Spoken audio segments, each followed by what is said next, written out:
Hi friends, welcome to our channel. இன்றைக்கி பார்த்திங்க அப்படின்னா நம்ம ஒரு டெய்லி ரொட்டீன் தான் பார்க்க போகிறோம். ஆக்சுவலாக இந்த வீடியோ வந்துட்டு நான் வியாழக்கிழமை எடுத்தேன்னு நினைக்கிறேன். ஆமாம், வியாழக்கிழமை. ஆக்சுவலாக புதன்கிழமை நைட் வந்துட்டு ஒரு கல்யாணத்துக்கு போயிட்டு வந்திருந்தோம். அப்புறம் வியாழக்கிழமை வந்துட்டு இன்னொரு கல்யாணம் காலையில். அப்புறம் அது நான் போக முடியல. அப்புறம் பசங்களை ஸ்கூல் அனுப்பிச்சிட்டு சரியாக போயிடுச்சு. அதனால் அப்புறம் அவங்க அப்பா போயிட்டு வந்தாங்க. இங்கே பக்கத்தில் தான் நம்ம கஸ்டமரு, அவங்க பையனுக்கு கல்யாணமா. ஸோ அதனால் அதுக்கு அவர் போயிட்டு வந்துட்டார். அதை பற்றி தான் இப்போ வந்து சொல்லிகிட்டு இருந்தாங்க, போயிட்டு வந்ததை பற்றி, அங்கே என்ன நடந்துச்சு. அவங்க அந்த இவங்க பேசுனாங்க, அவங்க பேசுனாங்க, நம்ம கஸ்டமர் நிறைய பேர் அங்கே இருந்தாங்க, அந்த மாதிரி நிறைய சொல்லிகிட்டு இருந்தாங்க. ஸோ அந்த மாதிரி நிறைய விஷயம் அவர் சொல்லிகிட்டு இருந்தார். அதனால தான் அதை வந்து கேட்டுட்ருந்தேன். சில விஷயம் காமெடியாக எதாவது சொல்லிட்டு இருந்தார். அதனால் சிரிச்சுட்டு கேட்டுட்ருந்தோம். அதுக்கப்புறம் பார்த்திங்கன்னா, நான் இதுக்கு முன்னாடி ஒரு வீடியோ போட்டிருந்தேன் இல்லையா, எப்போனா முந்தா நேத்திக்கு ஒரு 2 நாள் முன்னாடின்னு நினைக்கிறேன். ஸோ அதில் வந்துட்டு லேடிஸ்க்கு யூஸ் ஆகிற மாதிரி ஒரு விஷயம்னு சொல்லிவிட்டு அது லாஸ்ட்டாக சொல்லியிருப்பேன். ஹேருக்கு வந்துட்டு இப்போ நம்ம வெளியில் போனால் ரொம்ப ஹேர் வந்து இப்படி எப்படி சொல்கிறது, களைஞ்சு போய்டும் இல்லைங்களா. அது வந்து களைஞ்சு போகாமல் எப்படி வந்து நம்ம ஃபங்க்ஷனுக்கு போகிறது அப்படின்னு சொல்லிட்டு ஒரு வீடியோ போட்டிருப்பேன். அதில் சொல்லியிருந்தேன், இந்த மாதிரி ஹேர் ஸ்ப்ரே வந்துட்டு யூஸ் பண்ணியிருந்தேன் அப்படின்னு சொல்லிட்டு. ஆக்சுவலாக பாருங்கள், தலைக்கு குளித்தா என் முடி வந்துட்டு ரொம்ப பெப்பவேன்னு தூக்கிட்டு தான் இருக்கும். இது வந்து முந்தைய நாள் நான் கல்யாணத்துக்கு போகிறப்ப ஹேர் ஸ்ப்ரே போட்டு போனேன்னு சொல்லிட்டு காலையில் வந்துட்டு சும்மா தலை குளித்தேன். ஆனால் வந்து ஷாம்பு எதுவும் போடலை, சும்மா வெறுமனே மட்டும்தான் தலை குளித்தேன். ஆனாலும் கூட அதோடய பவர் அந்தளவுக்கு இருந்திருக்கு போல் இருக்குது பாருங்கள். இப்போவும் முடி வந்து அப்படியே அமுந்த மாதிரி அப்படியே இருக்குது பார்த்தீங்களா. எனக்கே உண்மையாலும் ஆச்சரியமாச்சு. ஏன்னா நான் இது வரைக்கும் யூஸ் பண்ணினதே இல்லை, இதை ஃபஸ்ட் டைம் யூஸ் பண்ணேன். ஸோ ரொம்ப நல்லா இருந்துச்சு. அடுத்த நாளும் பார்த்திங்கன்னா அது மாதிரி நல்லா இருந்துச்சு. ஒருவேளை தலைக்கு ஷாம்பு போட்டு குளிச்சுருந்தோம் அப்படின்னா நம்ம ஒரிஜினல் ஹேர் தான் இருந்திருக்குன்னு நினைக்கிறேன். ஸோ இப்போ பார்த்திங்கன்னா அந்த ஸ்ப்ரேவோட பவர் இன்னும் இருந்திருக்கு போல் இருக்குது. அதனால் வந்துட்டு முடி வந்து அப்படியே அமர்ந்த மாதிரி இருக்குது. ஆக்சுவலாக நேற்றுக்கு எப்படி போனனோ அப்படியே தான் இருக்குது. ஸோ இன்றைக்கி பார்த்திங்க அப்படின்னா ரெகுலராக நடந்த வேலை தான் பண்ணிகிட்ருந்தோம். ஒன்றும் பெருசாக புதுசாக எதுவும் வேலை இல்லை. இன்றைக்கி வந்துட்டு அவர் அந்த டெய்லர் பெரியவர் ஒருத்தர் வராருன்னு சொன்னேன் இல்லைங்களா, அவங்க இன்றைக்கி வரல, ஏதோ உடம்பு சரியில்லைன்னு சொல்லிவிட்டு அவர் வரல. முந்தைய நாளே வந்துட்டு இப்போ ஆஃப் அ டேயில் போயிட்டாங்க, முடியல அப்படின்னு சொல்லிட்டு. அப்புறம் மறுபடியும் இன்றைக்கும் அவர் வந்து வரல அப்படின்னு சொல்லிட்டாங்க. அதனால் இன்றைக்கி நாங்கள் 2 பேர் மட்டும்தான் கடையில் இருந்தோம். ஸோ பார்த்திங்கன்னா கிட்டத்தட்ட ஒரு 1 வீக் to 10 days, அவர் 1 வீக்குன்னு நினைக்கிறாமா. 1 வீக் வந்துட்டு அவர் வந்ததுக்கப்புறம் நாங்கள் கடையில் பேசுகிறது இல்லை. ஏன்னா வேலை கரெக்டாக இருக்கும், 2 பேர்த்துக்கும் கட்டிங் கொடுக்கணுமா. அப்புறம் அது போக கஸ்டமர் வந்து அட்டன் பண்ணுறது அப்படி இப்படின்ட்டு சரியாக போயிடும். அதனால் பேசுகிறதுக்கே டைம் இல்லை. அதனால் இன்றைக்கி பார்த்திங்கன்னா அந்த ஒரு வாரத்துக்கும் சேர்த்து வச்சு 2 பேரும் பேசிகிட்டு அப்படியே வேலை செஞ்சிட்ருந்தோம். இன்றைக்கும் பார்த்திங்க அப்படின்னா கஸ்டமர் வந்துகிட்டே இருந்தாங்க. ஒரு 3 பேரோ 4 பேரோ என்னமோ வந்தாங்கன்னு நினைக்கிறேன். ஸோ கம்பல்சரி நம்ம கடைக்கு வந்தாங்கன்னு வச்சுக்கோங்களேன், கஸ்டமர் யார் வந்தாலும் சரி, புதுசாக ஒரு வேளை வந்தாங்கன்னா ஓகே, பட் ரெகுலர் கஸ்டமர்ஸ் வராங்க அப்படின்னா கண்டிப்பாக மினிமம் 1/2 hour இல்லாத நம்ம கடை விட்டு போகவே மாட்டாங்க. ஏன்னா நான் அந்த மாதிரி பேசுவேன், எப்படின்னா கொஞ்சம் நல்லா ஃப்ரெண்ட்லியாக பேசுவேன். வரவங்களும் அப்படி தான் இருப்பாங்க. ஸோ அதனால் எப்படி ஒரு 1/2 hour ஆயிரும். அப்புறம் ஏதாவது டிசைன் கொடுக்குறாங்க அப்படின்னா கண்டிப்பாக 1 hour இல்லாத போகவே மாட்டாங்க. ஏன்னா டிசைனாக ரொம்ப பார்த்து சொல்லுவேன், இது பண்ணலாமா அது பண்ணலாமா அப்படின்னு சொல்லிட்டு கஸ்டமருக்கு தகுந்த மாதிரி நான் வந்துட்டு சஜஸ்ட் பண்ணுவேன். அவங்களோட டேஸ்ட் என்னன்னு தெரிஞ்சுட்டு அந்த மாதிரி சொல்லுவேன். புதுசாக வந்தாங்கன்னா கூட அவங்களுக்கும் அப்படி தான். எனக்கு வந்து புது கஸ்டமர் பழைய கஸ்டமர் அப்படியெல்லாம் இது கிடையாது. டிசைனை பொறுத்த வரைக்கும் எல்லாத்துக்கும் ஒரே மாதிரி தான் கைட் பண்ணுவேன் நான். ஸோ அதனால் அந்த மாதிரி டிசைன் அப்படின்னா மணிக்கணக்கில் தான் பேசுவோம். ஆக்சுவலி இன்றைக்கும் பார்த்திங்க அப்படின்னா நார்மலாக ஸ்டிச் பண்ணுறதுக்கு ஒரு கஸ்டமர் கொடுத்துருந்தாங்க. அதுக்கப்புறம் வந்து ஈவினிங் வாக்கில் வந்து ஒரு கஸ்டமர், அவங்க நம்ம ரெகுலர் கஸ்டமர் தான். அவங்க வந்ததாங்க, அவங்க காலேஜில் அவங்களுக்கு தெரியும்னு நினைக்கிறேன். நான் ஒரு 10 நாளைக்கு முன்னாடியே நினைக்கிறேன் ஒரு வீடியோவில் போட்டிருப்பேன். 3/4 ஸ்லீவ் வச்சுட்டு 2 பேர்த்துக்கு ஒரே மாதிரி ஸ்லீவ் ஸ்டிச் பண்ண அப்படின்னு சொல்லியிருந்தேன் இல்லைங்களா. அவங்க தான். அவங்க வந்து அவங்களோட ஃப்ரெண்டு கூட ஒர்க் பண்ணுறவங்க.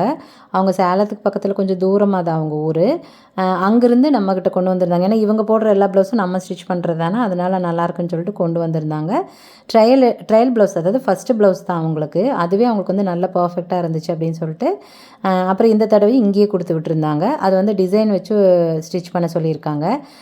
போட் நெக்கு தான். நீங்கள் வந்து போட் நெக்கு கட்டிங் போட சொல்லியிருந்தீங்க வீடியோ. கண்டிப்பாக அதை நான் கட் பண்ணுறப்ப உங்களுக்கு போடுறேன்.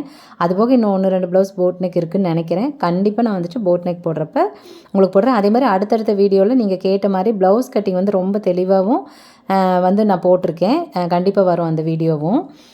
ஸோ இன்றைக்கி வந்துட்டு அவங்க வந்திருந்தாங்க. அதுக்கப்புறம் வந்து ஈவினிங் நல்லா ஓரளவுக்கு இருட்டு கட்டிச்சுன்னு நினைக்கிறேன். அந்த டைமில் தான் வந்துட்டு நமக்கு ஒரு கஸ்டமர் வந்திருந்தாங்க. அவங்க எப்படின்னா அவங்களோட அதாவது எப்படி சொல்கிறது, நம்மளோட ரெகுலர் கஸ்டமர் ஒருத்தங்க அவங்களுக்கு இப்போது லாஸ்ட்டு ஒரு 6 மந்த்ஸ் முன்னாடி கல்யாணம் ஆச்சுன்னு நினைக்கிறேன். அவங்களுக்கு நம்ம வந்துட்டு ஆரி ஒர்க் எல்லாமே நம்ம தான் பண்ணியிருந்தோம். அவங்க ஆரம்பத்துலேருந்து நம்மள தான் ஸ்டிச் பண்ணிகிட்டு இருக்காங்க. ஸோ ஆரி ஒர்க்கு நம்ம தான் பண்ணியிருந்தோம். அப்போ பார்த்திங்க அப்படின்னா அவங்களோட அத்தை, அதாவது தாய் மாமா ஒய்ஃபு, அவங்களுக்கு ஒரு ப்ளவுஸ், பேட்ச் ஒர்க் ப்ளவுஸ் வந்து நம்மக்கிட்ட தைச்சிட்டு போயிருந்தாங்க. ஸோ அது நல்லாயிருக்குன்னு சொல்லிவிட்டு அவங்க வந்து இந்த தடவை அவங்களோட பொண்ணு பெரிய பொண்ணாயிருக்கா அப்படின்னு சொல்லிட்டு சீருக்கு வந்து ஸ்டிச் பண்ணுறதுக்காக கொண்டு வந்திருந்தாங்க. ஸோ அது பார்த்திங்க அப்படின்னா அவங்க அக்கா தங்கச்சி 3 பேர்த்துக்கு ஒரே மாதிரி சாரீ கிரே கலரில், கொஞ்சம் கொஞ்சம் லைட்டாக டிஃப்ரெண்ட் இருக்குது, பட் ஆனால் ஒரே மாதிரி தான் இருக்குது பார்க்குறதுக்கு. ஸோ அவங்களது 3, அப்புறம் அந்த சீர் பொண்ணுது அவங்களது லெகங்கா சீர் பொண்ணுது 1. ஸோ அந்த மாதிரி ஒரு 5, 6 ப்ளவுஸ் கொண்டு வந்திருந்தாங்க. அதுக்கப்புறம் நம்மளோட கஸ்டமர்னு சொன்னாங்களா, அவங்க பேர் மோனிகா.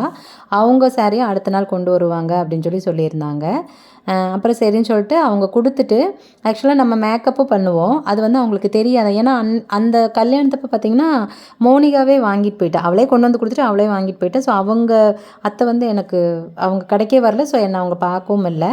அப்புறமா பார்த்திங்கன்னா அவங்க ரெகுலராக ஒரு பார்லர் வந்து த்ரெட்டிங் எல்லாம் பண்ணுவாங்களாம். ஸோ அவங்கக்கிட்ட நான் வந்து மேக்கப் சொல்லிட்டேங்க அப்படின்னாங்க. ஐயோ எனக்கு தெரியாதுங்க, தெரிஞ்சிருந்தால் நான் இங்கேயே ஒரே இடத்துலையே சொல்லியிருப்பேனே, எனக்கு தெரியாது, மோனிகாவும் எனக்கு சொல்லலை அப்படின்னாங்க. சரி பரவாயில்லைங்க, அதனால் என்ன, அவங்க மறந்துருப்பாங்களா இருக்கும், அதனால் என்ன விடுங்க, இனிமேட்டுக்கு ஏதாவது இருந்தால் சொல்லுங்கள், பண்ணிக்கலாம்னா கண்டிப்பாக சொல்கிறேங்க அப்படின்ட்டு இருந்தாங்க. ஸோ என்னென்ன டிசைன் அப்படின்னு சொல்லிட்டு அப்புறம் ஆரி ஒர்க்குக்கு வந்து கேட்டாங்க, எங்கிட்ட கேட்டாங்க பாப்பாவுக்கு எப்படி பண்ணலாம் அப்படின்னு சொல்லிட்டு.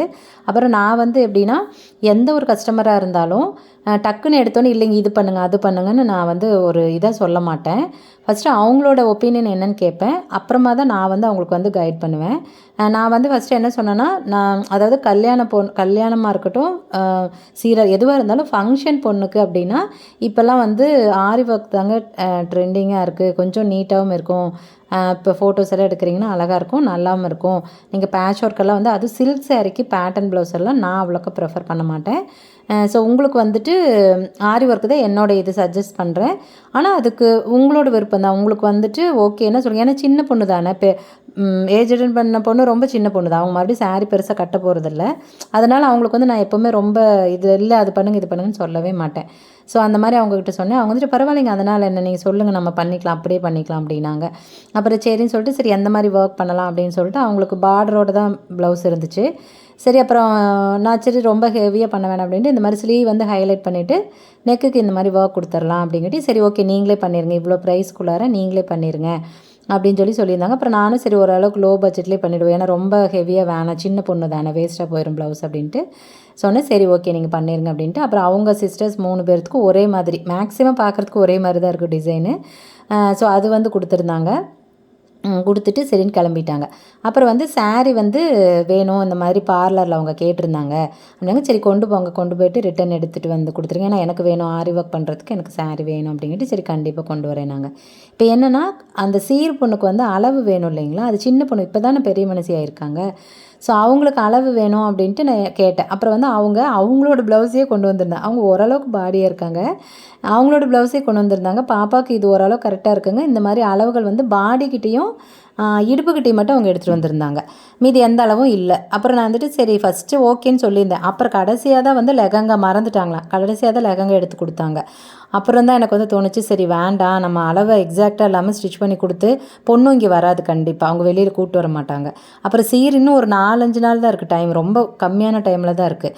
அப்படிங்கிறப்போ நம்ம போய் போட்டு பார்த்து அதெல்லாம் ஒன்றும் பண்ண முடியாது அப்படின்னு சொல்லிட்டு என்ன பண்ணேன், சரி உங்கள் வீடு எங்கே இருக்குது அப்படின்னு கேட்டால், அப்புறம் இந்த மாதிரி பக்கத்தில் தான், அதாவது கொஞ்சம் தூரம் ஒரு கிலோமீட்டருக்குள்ளார ஒரு 1/2 கிலோமீட்டர் தான் இருக்கும், இங்கே தான் இருக்குது அப்படின்னாங்க. அப்புறம் என்னென்னா சரி விடுங்க, நானே வீட்டுக்கு வரேன், வந்துட்டு பாப்பாக்கு அளவு எடுத்துகிட்டு வந்துடுறேன், எனக்கு வந்து அப்படியே ஸ்டிச் பண்ணி கொடுக்குறதுக்கு எனக்கு மனசு இல்லை, ஒரு வேளை ஆல்ட்ரு ஏதாவது இருந்துருச்சுன்னா என்ன பண்ணுறது, சரி வேண்டாம் நம்ம அளவு எடுத்து ஸ்டிச் பண்ணிக்கிட்டு சரி ஓகே வாங்க ஒன்றும் பிரச்சனை இல்லை அப்படின்னு சொல்லிட்டு அப்புறம் அவங்க பார்லர் போயிட்டு திரும்ப வந்து என்கிட்ட சாரீ கொடுத்துட்டு, அப்புறம் நைட்டு எத்தனை மணி தெரியுங்களா, நான் போகிறப்ப 9 மணிக்கு மேலே ஆகிடுச்சு. அதுக்கப்புறம் தான் அவங்க வீட்டுக்கு போயிட்டு பாப்பாவுக்கு அளவு எடுத்துகிட்டு, அவங்க கடை வச்சுருக்காங்க, அவங்க கடைக்கு பக்கத்துலேயே ஒரு ஹோட்டல் இருக்குது, அந்த ஹோட்டல் நம்மளோட கஸ்டமர். அப்புறம் அவங்க வேறு எங்களை பார்த்துட்டாங்க. அப்புறம் சரின்னு திரும்ப அவங்க ஃபோன் பண்ணிட்டாங்க, நீங்களாக போனீங்க உங்கள் மாதிரி இருந்துச்சு அண்ணாவை பார்த்தேன் அப்படிங்கிட்டு, ஆமாம் இங்கே தான் வந்திருக்கேங்காட்டியும் சரி அப்படியே கடைக்கு வந்துட்டு போங்க அப்படின்னாங்க. அப்புறம் சரி நான் அவங்க ஹோட்டலுக்கு போயிட்டு அவங்க சாப்பிடுங்கன்னு ஒரே ஓரியாட்டம். அப்புறம் ஐயோ இல்லைங்க போகலாம், தம்பி பாப்பாவும் தனியாக இருக்காங்க, போய் சாப்பாடு வேறு ரெடி பண்ணணும், மாவு இருக்குது, தோசை தான் ஊற்றணும், அப்புறம் போய் தாங்க பண்ணணும், லேட் ஆகுதுன்னு. அப்படி இருந்தும் கண்டிப்பாக காஃபி குடிச்சிட்டு தான் போகணுன்னு அப்புறம் காஃபி போட்டு கொடுத்தாங்க. அப்புறம் குடிச்சிட்டு ஒரு 2 நிமிஷம் பேசிகிட்டு இருந்துட்டு அப்புறம் அவங்களும் ட்ரெஸ் கொடுத்துருந்தாங்களா, நான் அவங்க கொடுத்த ட்ரெஸ்ஸை பார்க்கவே இல்லை.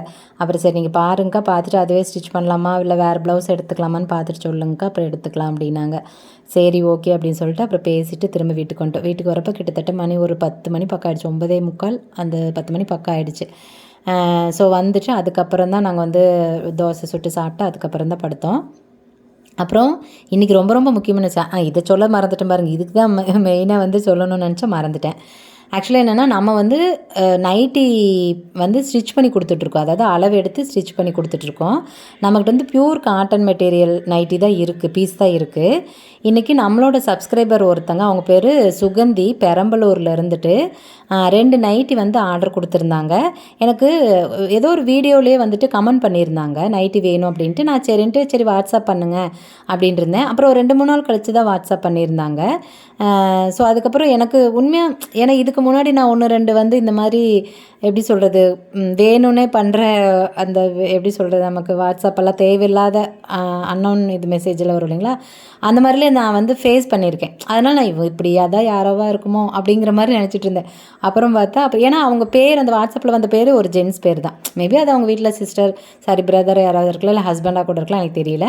ஏன்னா நான் அதுக்கு முன்னாடி இப்படி ஃபேஸ் பண்ணதுனால அப்படி நினச்சிட்டேன். அப்புறம் பார்த்தா அவங்க நேம் சொல்லி அப்புறம் நான் எடுத்தோன்னே கேட்குறது யார் மெசேஜ் பண்ணாலுமே உங்கள் பேர் எந்த ஊர்லேருந்து நீங்கள் எந்த ஊர் அப்படின்னு கண்டிப்பாக கேட்பேன். நம்மளுக்கு வாட்ஸ்அப் பண்ணவங்க எல்லாத்துக்குமே தெரியும். ஸோ அந்த மாதிரி கேட்குங்காட்டி அப்புறம் சொன்னாங்க சுகந்தி பெரம்பலூர் அப்படின்னு சொல்லிட்டு. அப்புறம் இந்த மாதிரி நைட்டி வேணும் அப்படின்ட்டு இருந்தாங்க. சரி ஓகே ஸ்டிச் பண்ணிக்கலாம் அப்படின்ட்டு அப்புறம் என்னன்னு கேட்டாங்க, ப்ரைஸ் சொன்னேன். அப்புறம் அவங்க வந்து கேட்டாங்க உங்களுக்கு ஹைட்டும் பாடி சுற்றளவும் இருந்தால் போதுமா அப்படின்னு கேட்டாங்க. போதுங்க, அதுவே போதும், மெயினாக எனக்கு ஹைட்டு தான் வேணும் அப்படின்னா. அப்புறம் சரி நான் உங்களுக்கு எடுத்து சொல்கிறேன் அப்படின்ட்டு அப்புறம் எடுத்து அனுப்பிச்சிருந்தாங்க. அப்புறம் நான் கேட்டேன் இது வந்து பழைய நைட்டிலேருந்து எடுக்கிறீங்களா இல்லை பாடியிலேருந்து எடுக்கிறீங்களான்னு கேட்டிருந்தேன். ஏன்னா அளவு நம்ம எக்ஸாக்டாக வைக்கணும் இல்லையா, அதனால். அப்புறம் அவங்க இல்லைங்க நான் பழைய நைட்டிலேருந்து தான் எடுத்திருக்கேன் அப்படின்னாங்க. ஸோ இந்த நைட்டி தான் அது. அப்புறம் சரின்னு சொல்லிட்டு இன்றைக்கி அவங்களுக்கு வந்து அனுப்புகிறதா சொல்லியிருந்தேன். அதாவது 2 டேஸ் முன்னாடி தான் அவங்க வந்துட்டு ஆர்டர் கொடுத்துருந்தாங்க. பேமெண்ட்டும் பண்ணிட்டாங்க. நான் வந்து ஜிபே பண்ணிடுங்க, உங்களுக்கு வந்து 2 டேஸில் நான் அனுப்பிச்சிட்றேன் அப்படின்னு சொல்லியிருந்தேன். அப்புறம் அவங்க ஜிபேவும் பண்ணிவிட்டு எனக்கு வந்து இன்ஃபார்ம் பண்ணிட்டாங்க. ஸோ இன்றைக்கி வந்துட்டு அவங்களுக்கு தான் வந்து நைட்டி வந்து கடைசியாக கட் பண்ணி ஸ்டிச் பண்ணுறதா இருந்துச்சு. ஏன்னா இன்றைக்கி கொரியர் பண்ணிடணும் அப்படின்ட்டு. பட் இன்றைக்கி வந்து எங்களால் பண்ண முடியல. அங்கே இது பண்ண போனோம், தைச்சிட்டோம். அந்த பொண்ணுக்கு அளவெல்லாம் எடுக்க போனோன்னு சொன்னீங்களா, அந்த பிஸியில் கஸ்டமர் வந்து கிட்டத்தட்ட 1 hour இருந்தாங்க. அதனால் அப்புறம் அந்த பிஸியில் நான் பண்ணவே முடியல, கொரியர் பண்ண முடியல. இது வந்து நெக்ஸ்ட் டே தான் கொரியர் பண்ணியிருந்தோம். ஸோ அடுத்த வீடியோவில் பார்த்திங்க அப்படின்னா இந்த நைட்டியோட பிக்சர் வந்து நான் அனுப்புகிறேன். அவங்க என்ன மாதிரி டிசைன் கேட்டாங்களோ சேம் அதே மாதிரி தான் நான் வந்துட்டு ஸ்டிச் பண்ணியிருக்கேன். ஸோ ரொம்ப சந்தோஷம். இந்த மாதிரி நீங்கள் வந்துட்டு வேறு யாருக்கு நைட்டி தேவை அப்படின்னாலும் எனக்கு வந்து நீங்கள் கண்டிப்பாக வந்துட்டு வாட்ஸ்அப் பண்ணுங்கள். எனக்கு மெயினாக உங்களோட ஹைட்டும் பாடி சுற்றளவு கூட எனக்கு மெயினாக தேவையில்லை. நீங்கள் எல்லாம் எக்ஸ்எல் அப்படி சொன்னிங்கன்னா கூட போதும். ஆனால் ஹைட்டு மட்டும் முடிஞ்ச அளவுக்கு வேணும். அப்படி இல்லைனாலும் நான் இருக்கிற அளவு அப்படியே வந்து ஸ்டிச் பண்ணி கொடுத்துருவேன். என்னென்னா ஹைட்டு தெரிஞ்சால் உங்களுக்கு வந்து பெரிய பீஸ் வேணுமா சின்ன பீஸ் வேணுமான்னு தெரிஞ்சுக்க முடியும். ஸோ அதுக்காக தான். ஸோ இன்றைக்கி இந்த விஷயத்தை உங்கள்கிட்ட வந்து சொல்லணும் அப்படிங்கிறதுக்காக தான் இந்த வீடியோ. ஜஸ்ட் இது வந்து ஒரு ரெகுலர் ரொட்டீன் தான், பெரிய ஒரு வித்தியாசமாக எதுவும் கிடையாது. ஸோ கண்டிப்பாக இந்த வீடியோ உங்களுக்கு பிடிச்சிருக்குன்னு நினைக்கிறேன். சரி ஓகேங்க, பாய். நம்ம அடுத்த வீடியோவில் பார்க்கலாமா?